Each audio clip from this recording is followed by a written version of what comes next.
شروع اللہ کا نام لے کر جو بڑا مہربان نہایت رحم والا ہے۔ السلام علیکم پیارے مسلمانوں، آج ایک فرمان مصطفیٰ آپ کو پڑھ کر سنواتا ہوں۔ نبی کریم صلی اللہ علیہ وآلہ وسلم نے فرمایا، مسلمان کے مسلمان پر 5 حق ہیں: سلام کا جواب دینا، بیمار کی عیادت کرنا، جنازے کے ساتھ جانا، دعوت قبول کرنا، چھینک کا جواب دینا۔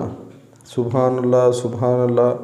پیارے مسلمانوں، ہمارے اوپر جو ہے وہ ان 5 چیزوں کا جو ہے وہ حق ہے دوسرے مسلمان کا۔ اگر ہم جہاں پر بھی سنیں، چاہے وہ نماز جنازہ کسی ہمارے جو ہے وہ غیر واقف بندے کا ہو یا عورت کا ہو، تو ہمیں نماز جنازہ میں شرکت کر لینی چاہیے۔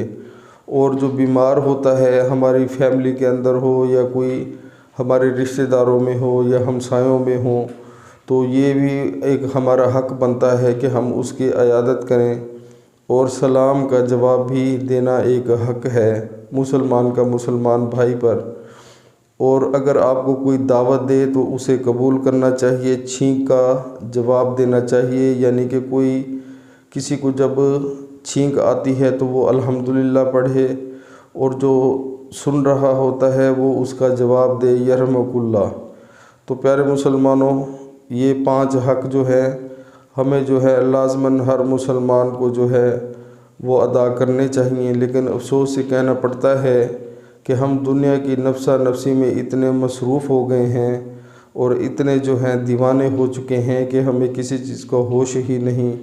بس ہم یہ کہتے ہیں کہ دن رات بس پیسہ کمائیں اور اپنا جو ہے وہ مال و دولت اکٹھا کرے۔ تو پیارے مسلمانوں، یہ سارا مال و دولت ہر چیز ادھر ہی رہ جانی ہے، جو ہمارے اعمال ہیں وہ ہمارے ساتھ جائیں گے۔ سلام کا جواب دیا کریں، بیمار کی عیادت بھی کیا کریں، جنازوں میں شرکت کیا کریں، دعوت کو قبول کیا کریں، چھینک کا جواب دیا کریں۔ تو اللہ تعالی ہمیں ان 5 حق کو ادا کرنے کی توفیق عطا فرمائے، اور تمام مسلمانوں کو 5 وقت نماز باجماعت پڑھنے کی توفیق عطا فرمائے۔ عمل کریں، بہت فائدہ ہوگا۔ السلام علیکم۔